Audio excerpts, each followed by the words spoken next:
예, 안녕하세요. 자, 주말에 미증시가 급락이 좀 있었습니다. 지금 최근 보면 다시 한번 인플레이션 그리고 긴축 이러한 이제 매크로 환경들이 증시에 영향을 끼치고 있는데, 요 이제 주말 미증시의 급락과 맞물려서 이제 3월로 넘어가는 이 길목에서 많은 투자자분들이 좀 걱정이 되실 것 같습니다. 그리고 현재와 같은, 우리가 이제 주식은 항상 그런 것 같아요.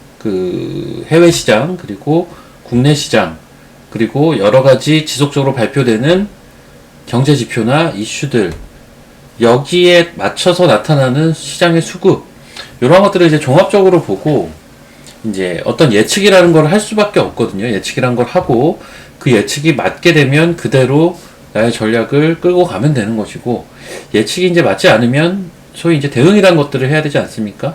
그럼 내 예측이 일단 있어야 된다라는 겁니다. 그래서 현재 이 주말 미증시의 급락과 맞물려서 이러한 현상들을 우리가 어떤 식으로 보고 어떤 예측을 하는 게 바람직한지에 대한 영상이라고 보시면 될 것 같습니다. 자, 일단 주말에 미증시가 좀 빠졌는데 보시면 일단 나스닥 지수가 한 1.69% 정도 이렇게 좀 하락이 있었고요. 그리고 S&P 500 같은 경우도 1.05%, 뭐 다우도 이제 추가적인 하락이 좀 있었습니다. 그래서 1%가 넘는 이제 하락이 있었는데, 이제 뭐 다우나 S&P 500이나 나스닥이나 모두 마찬가지인데요.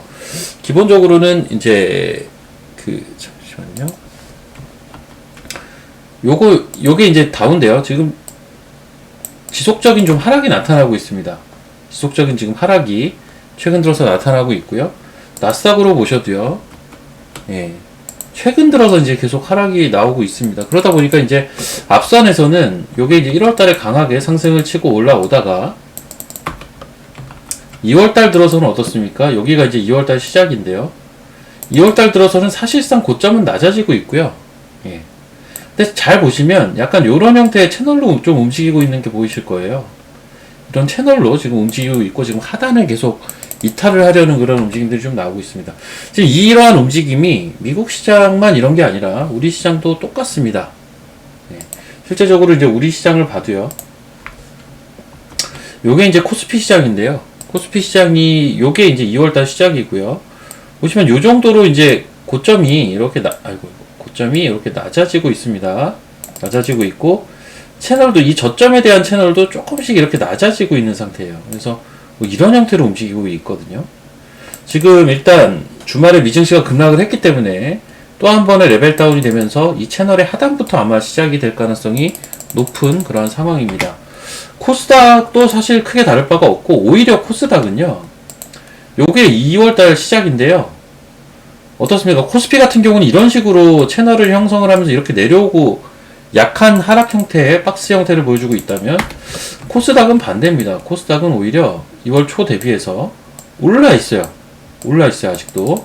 그리고 여기 241선을 중심으로 요 주황색 선이 241선이거든요. 주황색 선. 요 라인대에 대한 돌파가 이루어지지 않으면서 요 자리에서 지금 이렇게 박스 형태를 보여주고 있습니다.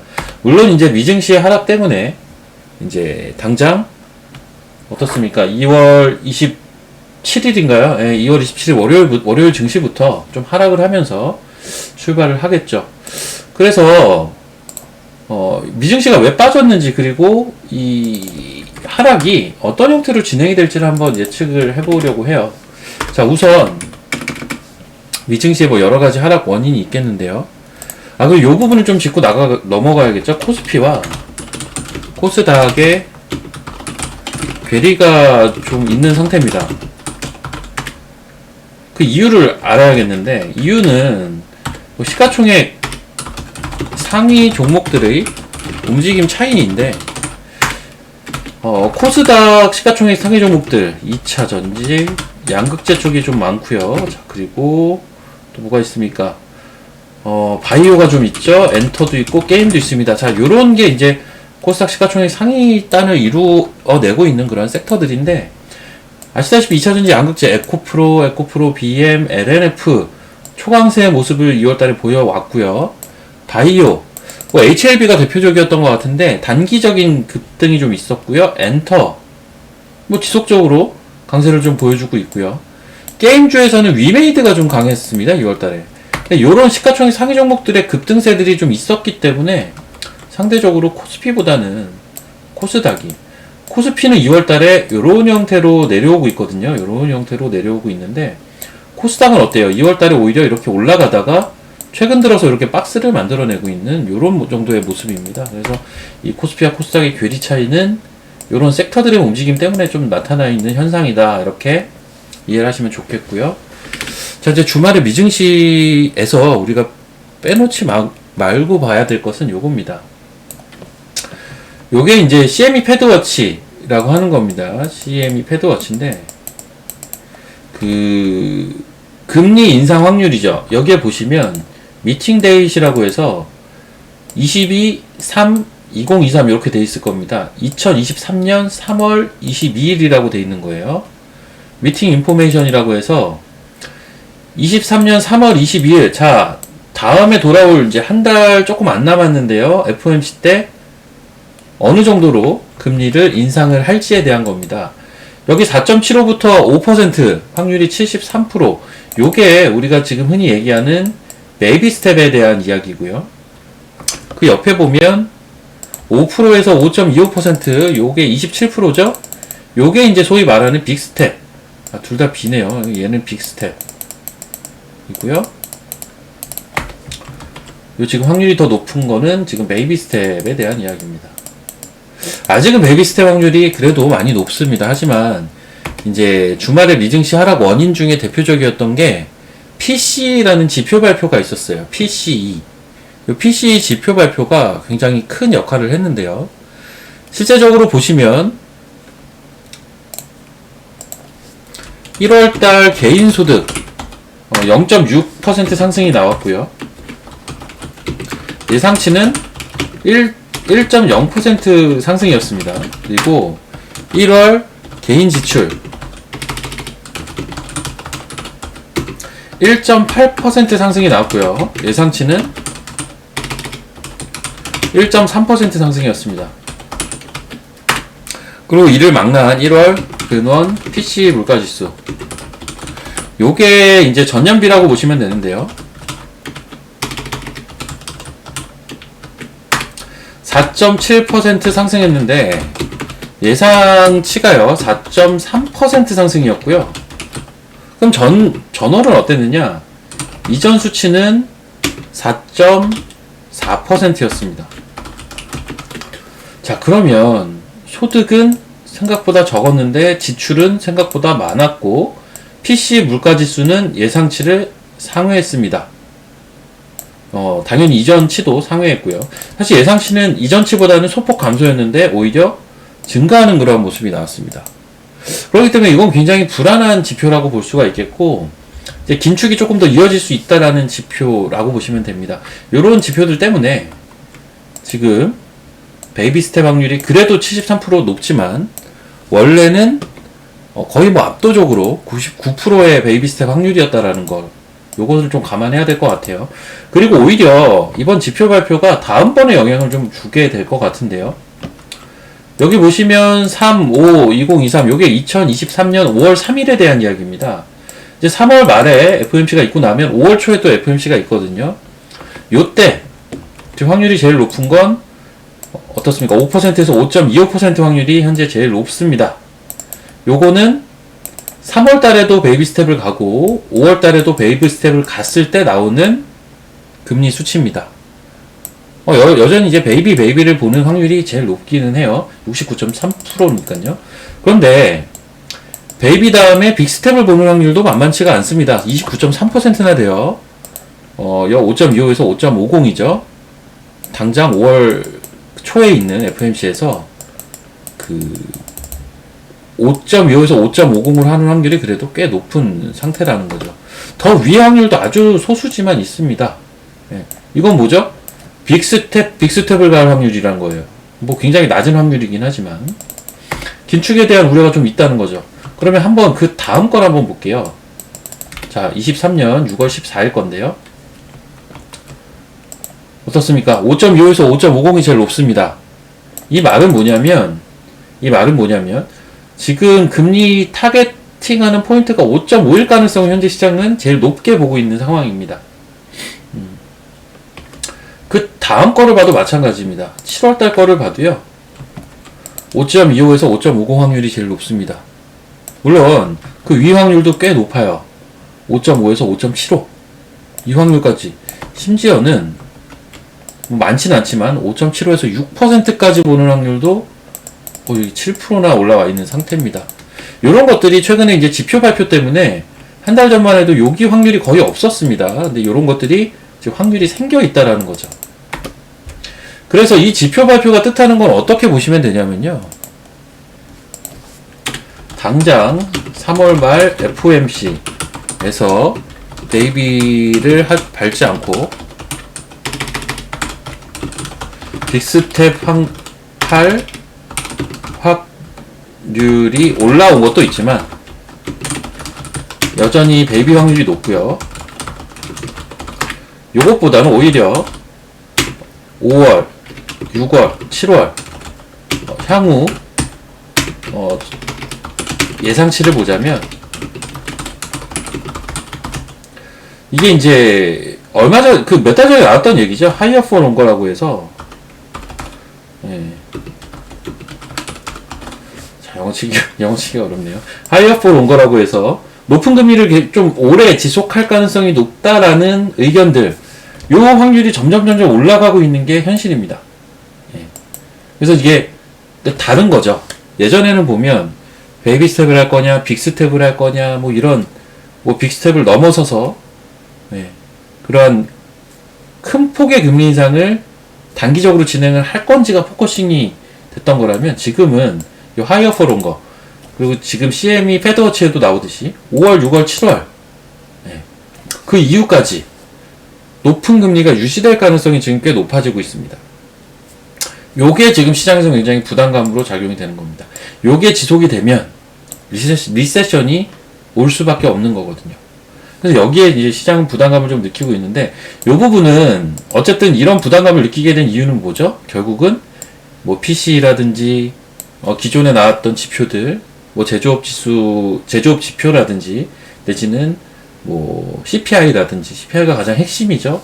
이런 것들이 계속 좀 뭔가 부담감이 있게 나오다 보니까 이런 확률들이 지금 다시 시장에 대두가 된 거죠.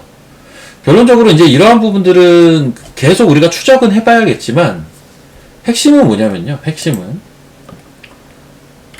이게 조금씩 달라지는 거를 느끼셔야 돼요. 그러니까 과거에는 베이비 스텝이냐 빅 스텝이냐 이런 거에 더 민감했다면, 지금은 그것보다는 올해 중반을 넘어서 연말까지 봤을 때 얼마나 긴축에 대한 기조를 끌고 가느냐, 아니면 이제 금리를 동결하고 금리를 인하하는 시즌이 빨리 올 수 있느냐, 요 갈림길이라고 보시면 됩니다. 그래서 지금은 그런 관점으로 보시면 되고, 더 나아가서는 결국은 리세션에 대한 건데, 결국 이 리세션이 가장 핵심이 될 겁니다. 우리가 이제 제가 계속 강조를 드리는 것 중에 하나가, 지표가 좋게 나오면 나쁘게 해석하는 경향들이 작년부터 계속 있어 왔고요. 요런 식의 흐름이라면 하락은 제한적이라고 저는 일단은 보고 있습니다. 이게 문제가 아니라 진짜 나쁜 지표가 나오는데 이게 시장을 나쁘게 끌고 가는, 소위 이제 배드뉴스가 배드뉴스로서의 역할을 하는, 배드 이즈 배드가 돼버리면 이게 긴장해야 하는 하락이라고 보고 있습니다.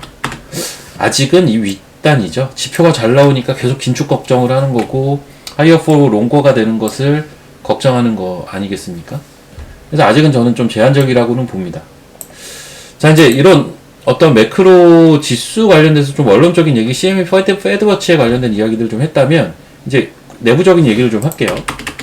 당장 내일 시장은 좀 하락이 있을 수밖에 없겠죠. 실제적으로 야간 선물도요, 하락폭이 좀 있었습니다. 314.05에서 마감을 했어요. 314.05 야간 선물이죠. 예, 요런 상황이다 보니까 지금 뭐 3.65p 정도, 거의 한 4p 정도 가까이 하락을 했기 때문에 4포인트 정도 하락을 했죠. 분명히 이제 2월 27일 월요일은 개파락이 좀 있는 상태로 출발을 할 텐데, 여기서 우리가 지켜봐야 되는 것은 결국은 이제 갭이 발생이 되면 2월달 증시에서 몇 가지 특징이 있어요. 기술적인 특징. 첫 번째, 갭이 발생되면 항상 빠르게 메워왔다.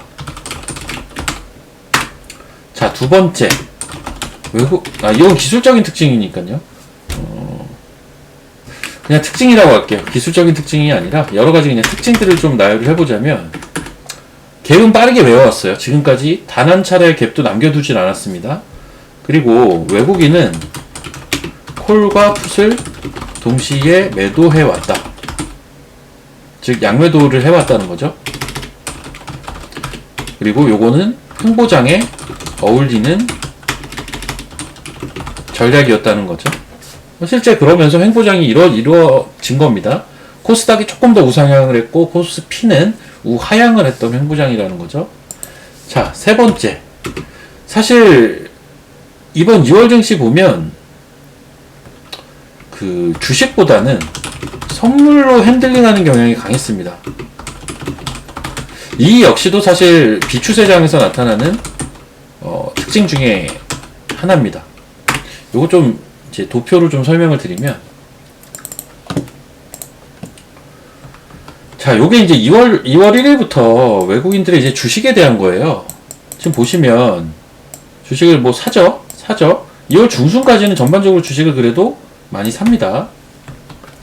근데 어떻죠? 2월 중순이 넘어가면서 어떻습니까? 그래도 파는 경향이 조금 더 강한데, 근데 이거를 압도적으로 판다라고 보긴 좀 어렵습니다. 팔았다가 샀다가 팔았다가, 여기 뭐 조금 샀다가 또 팔았다가, 이거 조금 샀다가 팔았다가, 파는 게 조금 더 많기는 한데, 이 2월 초부터 형성됐던 이 수급을 감안한다면 사실 2월 달은 누적으로 보면 외국인들의 그 매도가 강했다라고 보긴 좀 어려울 거예요. 실제적으로 한번 체크를 해봅시다. 2023년 2월 1일부터 현재까지 외국인들의 수급입니다. 오히려 조금 샀습니다. 중순부터 조금 파는 게 좀 더 있지만 샀어요. 코스닥도 조금 샀어요. 금액이 크진 않습니다. 코스닥도 보면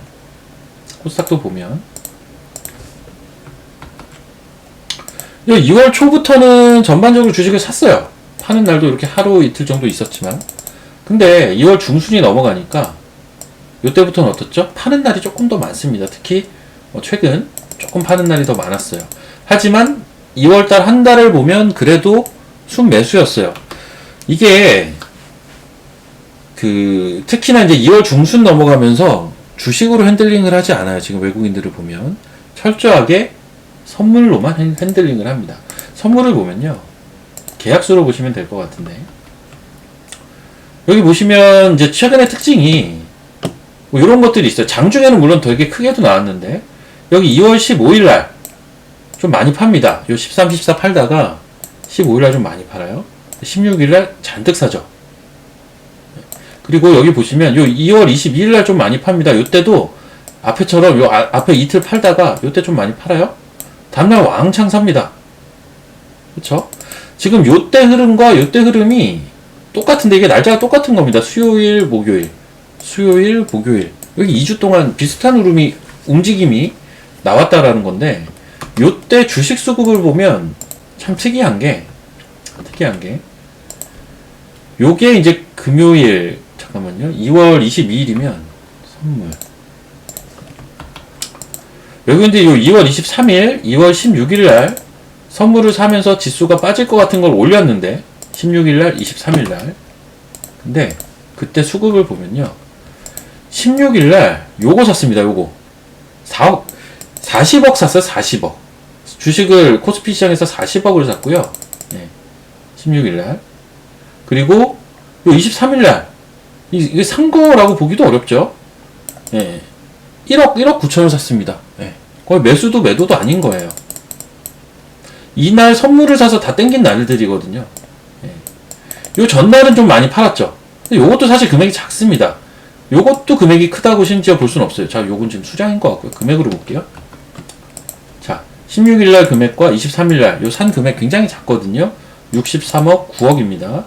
물론 그 전날 빠질 때는 조금 많이 팔긴 했어요. 이렇게 15일과 22일 요때 선물을 매도하면서 이제 장을 뺐던 거죠. 근데 다음날 선물을 매수하면서 바로 장을 회복을 시켰다는 거죠.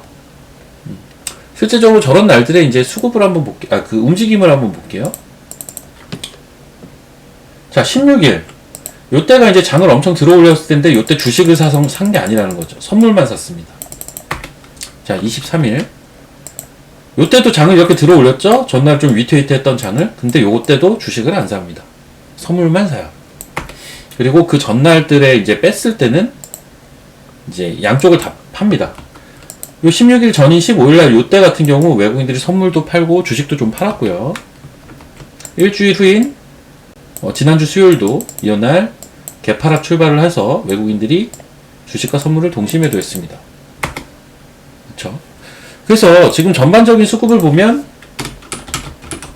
아주 약간 하방이 우위인 듯 보이나 사실 그 절대치가 크지가 않고요.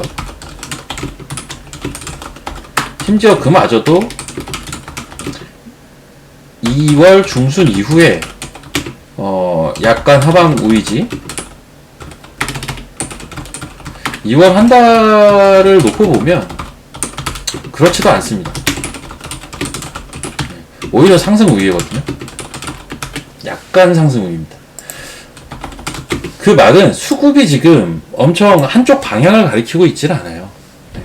이게 전부 이걸 통칭해서 보자면 갭은 빠르게 메우고 외국인은 양매도를 하고 주식보단 선물로 핸들링 하면서 약간 하방 우위인 것 같기는 하지만 한 달 놓고 보면 또 약간 상방 우위. 금액은 되게 작고요. 이거는 전형적인 비추세 횡보장에서 나타나는 현상입니다. 이럴 때는 딱 한 가지를 설정을 해놔야 돼요. 제가 이제 지난주에도 얘기를 했던 것 같은데 선물 기준 하방 목표치와 코스닥 기준 하방 목표치. 얘네들을 설정하는 이유는 이 라인을 이탈하면 조심해야 한다. 뭐 이런 개념인 겁니다. 또 계속 제가 얘기하는데 선물은 저는 311 보고요. 코스닥은 740에서 750pt를 보고 있습니다. 지금은 여전히 횡보입니다. 요 라인들이 이탈되지 않는 한 여전히 횡보로 보셔야 되고, 일단 월요일날 갭하락을 출발을 할 텐데 최근에도 보면요, 요게 이제 지난주 수요일이에요. 갭하락 출발한 수요일이고 이 갭을 바로 다음날 메워버립니다. 그쵸? 바로 다음날 메워버렸어요. 그래서 월요일날 당장 나오게 될 하락 갭도 수요일 내로 메울 가능성이 아주 높습니다. 그리고 하락 갭이 나온다 하는데 지금 뭐 야간 선물 끝난 지수를 보면요, 대략 314 정도를 일단 마감을 했거든요. 제가 제시하고 있는 요 311포인트까지는 아직도 조금 목표치가 더 남아 있습니다. 조금은 더 빠질 수는 있는데 이건 뭐 정확하게 예측하기는 어렵고 이 자리를 무조건 간다라는 보장도 제가 하기는 좀 어려울 것 같아요. 다만 이 자리가 깨지지 않는 선에서 횡보하는 형태의 뭐 하락이든 상승이든 간에 횡보를 하면서 약간 눌러주는 형태의 그런 조정이라면 크게 아직은 걱정할 필요가 없다. 이런 라인들을 이탈할 때 그때 조심하자. 이렇게 좀 말씀을 드리겠습니다. 그래서 주말에 이게 항상 우리가 그렇습니다. 주말에 미증시가 많이 빠지면 주말 내내 기분이 안 좋게 흘러갈 때가 많을 거예요. 하지만 이게 주식을 하루 이틀 하는 것도 아니고 매일 우리가 봐야 되는 것들이기 때문에 저는 주식을 할 때 또 가장 중요한 게 스트레스 관리하는 거라고 또 판단을 하거든요. 그래서 냉정하게 벌어진 건 벌어진 거고, 냉정하게 지금 우리 증시가 어느 정도 위치에 있는지, 2월 달에 외국인들이 어떤 형태로 우리 증시를 핸들링 해 왔는지 이런 걸 포커싱을 해서 어디까지는 내가 그래도 현재와 같은 시황관을 유지할지 정도만 확실하게 좀 세워 놓으시면 하락에도 뭐 크게 당황하지 않을 가능성이 높고 오히려 거기에서 기회를 찾을 수 있다라는 점. 제가 2월 달에 누누이 말씀을 드리는 게, 좀 올라가는 것 같으면 욕심을 버리고 좀 줄이고, 좀 무섭게 떨어지는 것 같을 때는 오히려 과감하게 홀딩을 좀 할 필요가 있다 라는 얘기를 지금 반복적으로 드리고 있는 이유가 현재 시장이 이러하기 때문입니다. 자, 제가 지난주에 이제 환율 가지고 잠깐 설명을 드렸는데 마지막으로 환율 가지고 좀 설명을 드려보겠습니다. 제가 지금 환율 가지고 2월 초부터 계속 강조하고 있던 몇 가지가 있는데, 요 원달러 환율의 주봉을 보라고 자꾸 얘기를 드리고 있습니다. 실제 이 주봉을 보면요, 원달러 환율의 주봉을 보면 요 20주선이 굉장히 큰 의미를 가지고 움직이고 있습니다. 이 자리가 항상 지지가 되어 왔고, 이 자리가 붕괴가 되면서 기본적으로 그 뭐라고 해야 되죠? 달러와 환에서의 그런 움직임 자체가 이제 완전히 이제 원달러 환율이 올라가는 기조 자체가 꺾여버린 계기가 됩니다. 리바운딩도 정확하게 나왔고 다시 빠졌어요. 지금 왔는데 제가 항상 계속 지금 뭐라고 하고 있냐면 요 20주선 여기가 이제 맞물리면서 요 부근에서 저는 일단 저항을 맞을 것으로 판단을 하고 있습니다. 요걸 조금 더 디테일하게 체크를 해볼 수도 있겠지만 일단 설명을 드리긴 요게 제일 편한 것 같아요. 여기 20주선 지나가고 있는 자리고요. 그리고 과거에 여기서 재차 이제 각도를 올리고 올라가기 전에 박스를 그렸던 자리, 그리고 급락이 나오고 나서 이제 뭐라고 해야 되죠? 혼조세를 보였던 그 자리입니다. 그래서 이 레벨이 분기점이 될 가능성이 굉장히 높은데 저항이나 지지나 모두 마찬가지예요. 이렇게 톡 찍고 빠질 때도 있지만 이게 저항인지 지지가 되는지를 확인하고자 하는, 그리고 돌파가 되는지를 확인하고자 하는 수요들이 분명히 있다라는 거죠. 이 자리에서 저는 1, 2주 정도 좀 확인하는 과정들이 좀 있지 않을까. 여기에서 빠르게 환율이 치고 올라가면 좀 불안해질 수는 있습니다. 하지만 요 부근에서 좀 왔다 갔다 하는 흐름이 나온다면 다시 한번 이렇게 하락 반전이 되면서 증시는 그때 돌릴 수가 있다. 요 점 참고하시고, 요런 흐름이 나올 때 외국인들이 주식을 사주기 시작하면 금상첨화다. 지금 2월 중순 이후부터 외국인들 주식 매수 강도가 많이 떨어져 있거든요. 그 부분 같이 체크를 하신다면 조금은 그래도 뭐라고 해야 됩니까? 떨어지더라도 이제 우리가 지켜봐야 되는 것들이 몇 개 있는 거죠. 환율, 그리고 외국인 수급, 마지막으로 기술적인 목표치. 이런 자리 이탈하지 않으면 추세 깨진 거 아니라고 보셔도 무방합니다. 그래서 지금 시장 어떻게 보면 여기에서의 전략 수립이 정말 계좌를 많이 가릴 수는 있을 것 같은데, 지금은 명확하게 전 말씀을 드릴게요. 이 라인이 깨지면 그때 가선 좀 다시 생각을 해봐야 될 것 같습니다. 하지만 전 여기가 일단 지지 라인이라고 보고요. 자, 그리고 우리가 봐야 될 것은 환율과 외국인 수급이다라는 거 다시 한번 또 말씀을 드리고, 마지막으로 이런 것들이 다 충족이 되는 선에서는 저는 한 3월 초까지만 이런 형태의 움직임을 보이다가 이런 부분들에서 긍정적인 신호가 잡히면 상승 반전을 기대를 해보고 있습니다. 그 전까지는 좀 올라간다 싶으면 주식을 좀 줄이고, 좀 무서울 때 과감하게 요 줄인 것들을 살 수도 있는 거고요. 대신 적어도 여기에서 투매는 안 할 수는 있는 겁니다. 그래서 무서울 때 좀 견디는 그런 것도 좀 필요한 시장이 아직은 이어지고 있다. 이렇게 좀 보시면 돼요. 주말 미증시 빠졌다고 너무 힘들어하지 마시고, 다음 주에 좋은 다가오는 이제 3월 첫 주가 되겠죠. 좋은 투자할 기회들이 분명히 있을 겁니다. 두 눈 부릅뜨고 시장을 지켜보면 여러분들이 3월에 굉장히 좋은 수익을 낼 수 있는 기회들은 굉장히 많을 거예요. 그래서 이제 그 부분을 우리가 꼭 잡을 수 있도록 제가 어떤 도우미 역할을 해보도록 하겠습니다. 저는 오늘 영상은 여기서 마치도록 할게요. 주말 남은 시간 얼마 없는데 잘 편히 보내시고 3월달 증시에서도 화이팅 하시기를 바라겠습니다.